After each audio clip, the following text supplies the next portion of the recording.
Yes dear 11th class students, आपके लिए एक मैं वीडियो बना चुका हूँ प्रोजेक्टाइल मोशन पर। इससे पहले वाला वीडियो मेरा प्रोजेक्टाइल मोशन पर ही था, उसका कुछ पोर्शन रह गया था, वो 1 घंटे का लगभग बन चुका था, इसलिए उसको लंबा नहीं किया, परंतु उसमें इम्पोर्टेंट कुछ पॉइंट्स रह गए थे। इसके लिए मैं सेकंड वीडियो बना रहा हूँ और लगभग ये 20 to 30 मिनट्स का रहेगा और ये दोनों कंबाइंड वीडियो हैं। Is it clear? तो आप इसको देखने से पहले वो वाला वीडियो अवश्य देख लें। So let's we start our topic projectile motion and this is a video number 2। चलिए कम। प्रोजेक्टाइल मोशन में मैंने आपको क्या सिखाया? जब किसी ऑब्जेक्ट को अंडर ग्रेविटी 2 डायमेंशनल मोशन करवाते हैं, कोई भी object under gravity 2 dimensional motion करता है तो हमारा प्रोजेक्टाइल मोशन है।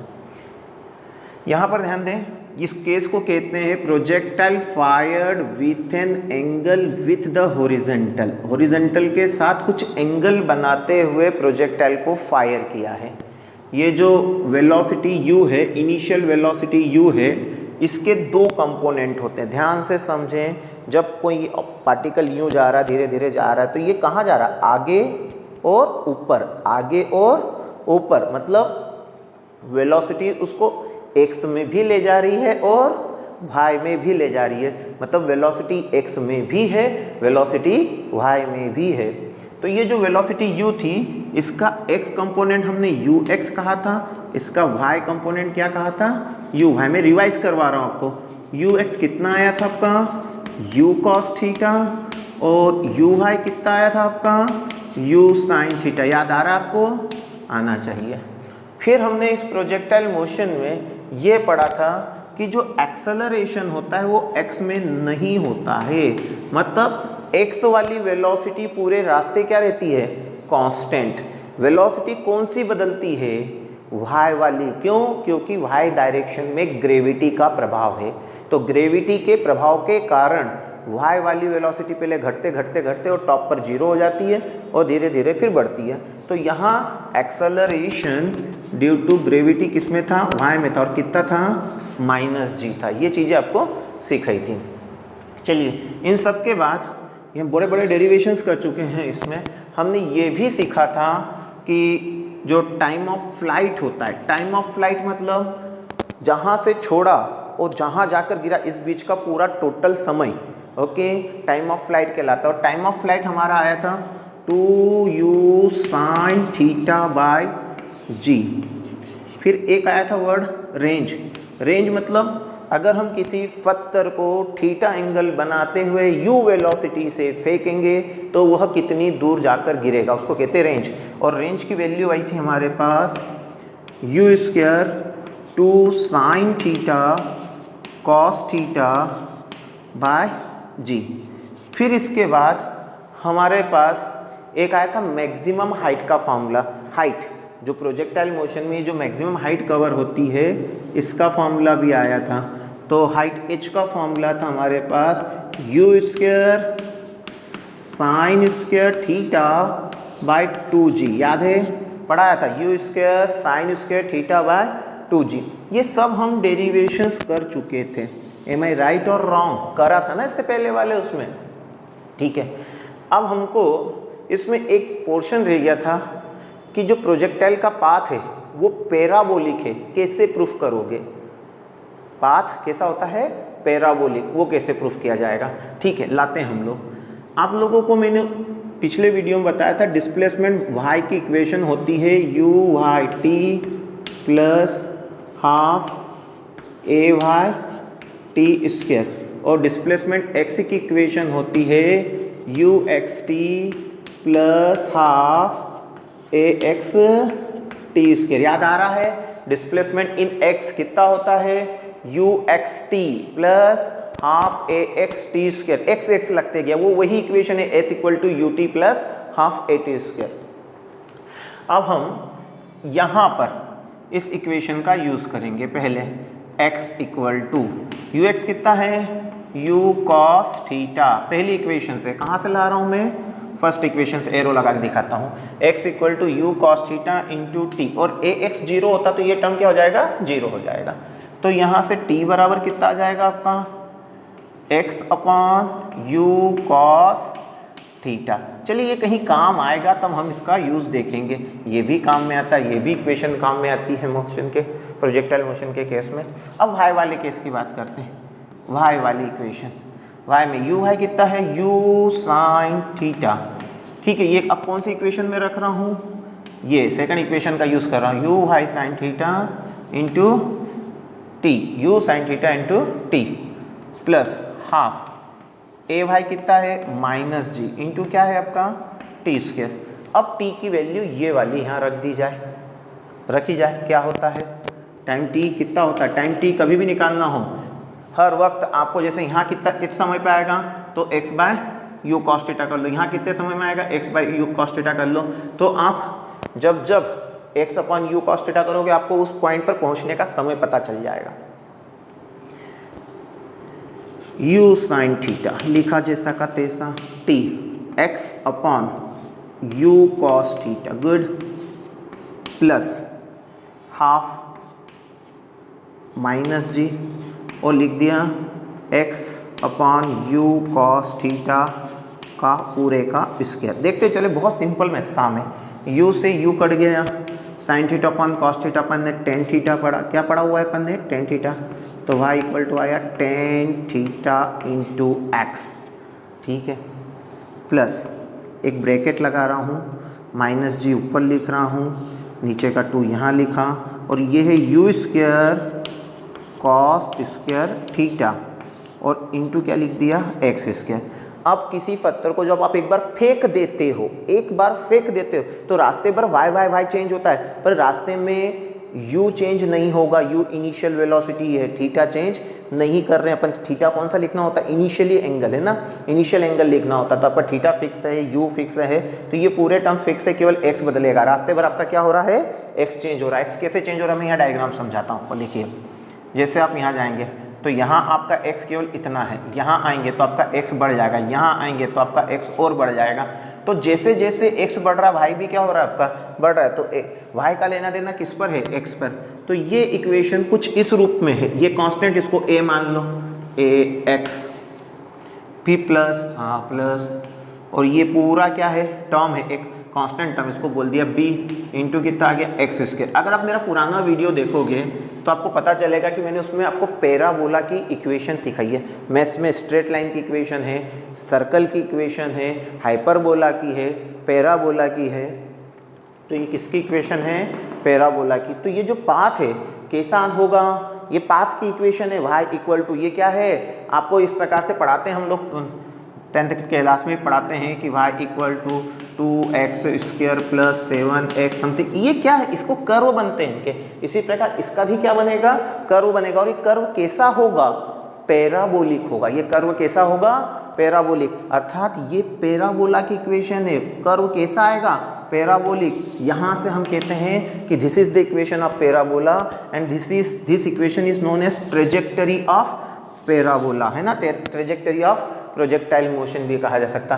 तो इस फाइनल कंक्लूजन से हमने क्या निकाल लिया, क्या डाटा हमारे पास आया है कि प्रोजेक्टाइल का पाथ कैसा होगा, पैराबोलिक होगा। तो हम यहाँ लिख सकते हैं the path of projectile is parabolic.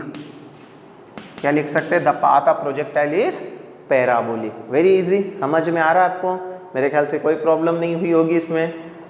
Can I rub this, क्या प्रूव करना था कि जो प्रोजेक्टाइल है उसका पाथ कैसा होता है, पैराबोलिक होता है। तो मैंने यहाँ प्रूफ कर दिया है कि प्रोजेक्टाइल का पाथ कैसा होता है, पैराबोलिक। और ये इक्वेशन किसकी है, प्रोजेक्टाइल की ट्रेजेक्टरी की इक्वेशन है, ओके, उसके पाथ की इक्वेशन है।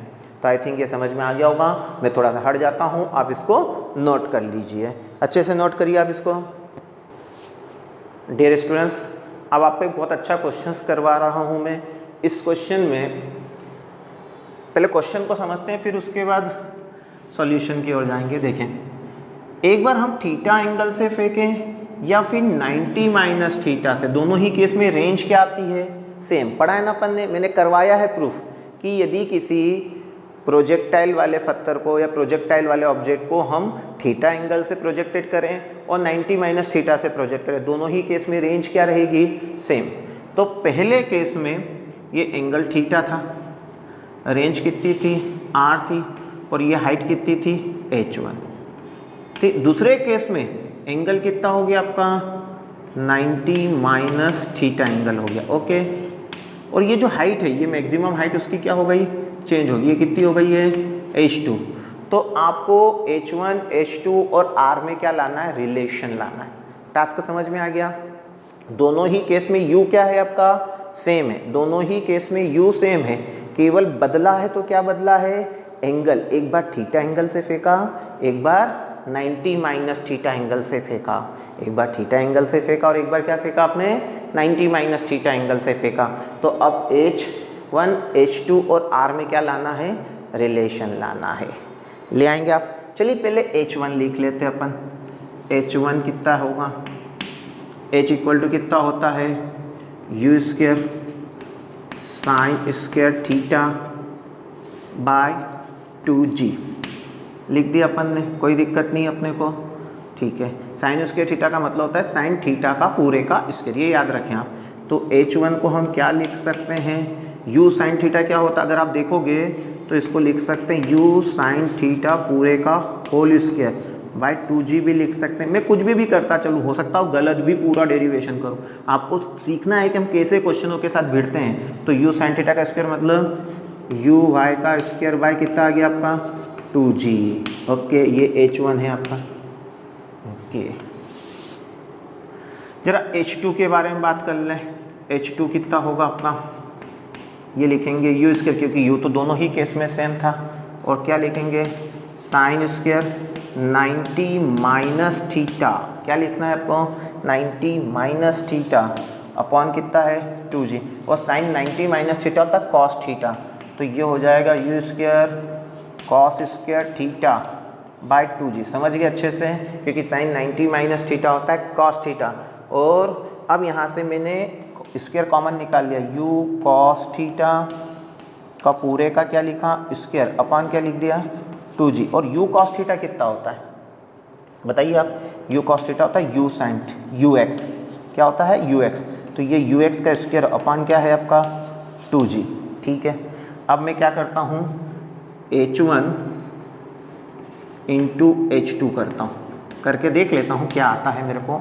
तो मैंने इन दोनों को मल्टीप्लाई किया तो कितना आएगा, h1 कितना है u हाई का स्क्वायर अपॉन 2g, और ux कितना है आपका, सॉरी ये कितना है h2 कितना है आपका ux का स्क्वायर बाय कितना है 2g। कोई स्पीड नहीं है भैया, है ना, आप टेंशन फ्री होके शांति से देखें।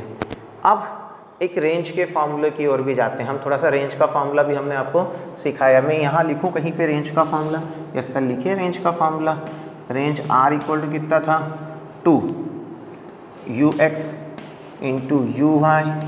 देखिए रेंज का फार्मूला ये रहा आपका, है ना, u square 2 sine theta cos theta, है ना। तो हमने ये 2 आगे लिख दिया, और ये u साइन थीटा को u वाई लिखा, u कॉस थीटा को ux लिखा अपॉन कितना है g। अगर आप यहाँ पर देखें तो कुछ तो दिखाई दे रहा है। अगर मैं ध्यान से देखा जाए स्क्वायर रूट ले लूँ, किसका स्क्वायर रूट ले लूँ h1 इंटू h2 का, कोई बात नहीं, मेरे को ऊपर क्या लाना है, पहले 2 भी लाना है, क्या लाना है 2 भी लाना है, नीचे केवल क्या रखना है g रखना है।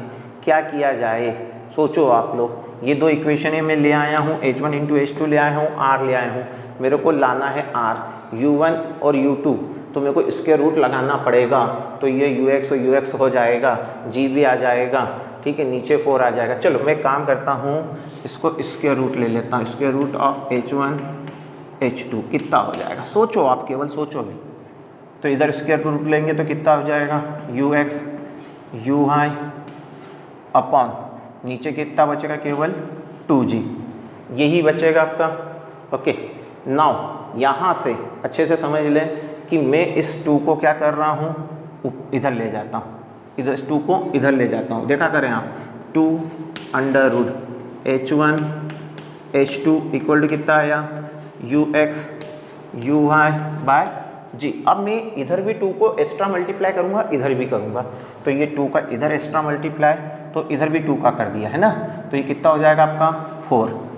आप अच्छे से समझ लीजिए कि ये 2ux uy/g क्या होता है r, तो r बराबर कितना आ जाएगा 4 under h1 h2। Is it clear? This is the relation between capital R h1 and h2। ये क्वेश्चन पूछा गया था, तो थोड़ा सा लॉजिक था, फॉर्मूले वही हैं, तो थोड़ा सा आप इस प्रकार के क्वेश्चनों को एक एक नहीं 2-2 बार करें और देखें, क्योंकि एकदम नहीं आते हैं। आप सोचोगे कि पहली बार करने पे ही आ जाएगा, इट्स नॉट पॉसिबल। एक बार करेंगे, फिर कुछ दिनों बाद आप भूल जाएंगे, डेफिनेटली भूल जाएंगे, फिर आप दूसरी बार करेंगे, हमसे भी बोर्ड पे गलत हो जाता है, ऐसा कुछ नहीं है, घबराना नहीं है आपको। क्लियर है? हम भी कई सालों से कर रहे हैं, पर कभी कभी हमसे भी गलतियां हो जाती है, भूल जाते हैं। मल्टीप्लिकेशन में 2 का 2 से मल्टीप्लाई करते पे 6 लिख बैठते हैं, तो घबराना नहीं है आपको कंसंट्रेट होकर वर्कआउट करते चलना है। So continuously watching this videos. Okay, मैं एक और अच्छा क्वेश्चन लेके आता हूँ, तब तक आप इसको नोट कर लीजिए। यस डियर स्टूडेंट्स, एक बहुत ही बढ़िया क्वेश्चन आप बोर्ड पे दिख रहा है कि एक प्रोजेक्टाइल मोशन में हमें हाइट दी है, मैक्सिमम रेंज दी है, ना तो इनिशियल वेलोसिटी दिया ना एंगल दिया, परंतु h और r से हमको इनिशियल वेलोसिटी और एंगल निकालना। मतलब क्या है, मैं आपको समझाता हूँ। Ground to ground projectile motion का केस है, मैंने पूरा क्वेश्चन नहीं लिखा, ये हमको h दे दिया, ये उन्होंने हमको r दे दिया। अब क्या कहा गया है कि आप हमको थीटा ला कर दो और साथ ही साथ क्या ला कर दो, u ला कर दो। ठीक है, हम पहले क्या करते हैं, h का फॉर्मूला लिखते हैं। h इक्वल टू कितना होता है, u square sine square theta by 2g। r कितना होता है वो भी लिख देते हैं अपन, u square 2 sine theta cos theta by g। अब अपन h को r से डिवाइड करते हैं। इसकी वैल्यू कितनी दी है 30, इसकी वैल्यू कितनी दी उन्होंने 120। ओके, अब एक दूसरे को डिवाइड करते हैं, h बाय r करते हैं, क्या आ रहा है आपका, u स्क्वायर से u स्क्वायर कट जाएगा, एक साइन थीटा से एक साइन थीटा कट जाएगा, और देखिए रेसिप्रोकल होने पे ये डिनोमिनेटर में चले जाएगा, तो साइन थीटा अपन कॉस थीटा कितना हो जाएगा, टेन थीटा। कितना आ जाएगा, टेन थीटा, और ये 2 कहाँ चले जाएगा इसके नीचे, तो 2 इंटू 2 कितना हो जाएगा आपका 4। ये g से ये g क्या हो जाएगा आपका कैंसल, इक्वल टू ये कितना हो जाएगा आपका 30/120 मतलब 1/4। 4 ऊपर चले जाएगा, तो टेन थीटा बराबर कितना आ जाएगा 4/4 मतलब 1। और टेन थीटा में 1 कब आता है, जब थीटा बराबर कितना हो 45 डिग्री हो। कितना हो 45 डिग्री। अब आपको थीटा मिल गया। देखिए थीटा मिलने के बाद आपको उन्होंने बोला इनिशियल वेलोसिटी निकालिए, ठीक है, यू निकाल लेना है। तो आप इसको देखिए ना, आपके पास ये फार्मूला है, इसमें थीटा की वैल्यू रख दीजिए, क्या है u square sine theta, sine 45 कितना होता है, साइन 45 1/√2, तो 1/√2 का क्या कर देंगे, स्क्वायर कर देंगे, और अपॉन में क्या लिख देंगे 2g इक्वल टू कितना है 30। ठीक है, इसका स्क्वायर करेंगे तो कितना आएगा 1/4। कितना आएगा 1/2, और 1/2 इस 2 से मल्टीप्लाई होगा तो यहाँ 4 आ जाएगा। तो क्या कंडीशंस आने वाली है, u square by 4g equal to कितना आ गया 30। तो यू स्क्वायर इक्वल टू कितना आ गया आपका, that will be 440 into 30, that will be 120। ठीक है, ठीक है, ठीक है, अपन देखते हैं ये कितना हुआ 112 और 00 ये आ गया आपका you square. Is it clear? अब यहाँ से u निकालने में आपको कोई तकलीफ थोड़ी, u इक्वल टू कितना हो जाएगा √1200। ठीक है, ये u आ गया आपका। अगर आपका u है तो आप u cos थीटा भी निकाल सकते हो, u sin थीटा भी निकाल सकते हो, और u आने के बाद u cos theta, u sin theta, और कोई पूरे वेलोसिटी वेक्टर फॉर्मेट में लिखो तो क्या लिखोगे ux i cap plus uy j cap. तो आपके पास ux भी है और uy भी है। फिर याद दिलाओ मैं क्या कह रहा हूँ, ये u है, इससे क्या निकालोगी ux कैसे निकलता है बेटा, u cos थीटा करके, uy कैसे निकलता है u sin थीटा करके। इस प्रकार आप कर सकते हैं। आप ध्यान से सुने, कभी कभी कॉम्पिटिटिव एग्ज़ाम में थोड़ा सा कंफ्यूजन करने के लिए एंगल हमको विथ रेस्पेक्ट टू हॉरिजॉन्टल ना देते वर्टिकल दे दें, ये वाला एंगल दे दें, तो फिर हम हॉरिजॉन्टल का पहले निकालना पड़ेगा हमको। मतलब मान लो ये एंगल 30 दिया तो ये अपने आप क्या होगा 60 होगा। तो इस प्रकार से जब हमको वर्टिकल के साथ दे दें तो हॉरिजॉन्टल के साथ निकालना पड़ेगा। क्यों? क्योंकि जितने फॉर्मूले हैं ये सब हमने velocity in horizontal component theta को हॉरिजॉन्टल के साथ मानकर करे हैं, तो आप लोगों को इस चीज़ का ध्यान रखना पड़ेगा। तो ये क्वेश्चन और हो गया हम लोगों का। अब इसके बाद का मेरा प्रोजेक्टाइल का जो वीडियो है वो एक नए केस का है, वो एक छोटा सा वीडियो होगा 30 मिनट्स का 20 मिनट्स का, उसको भी आप देखें। Thank you for watching this video.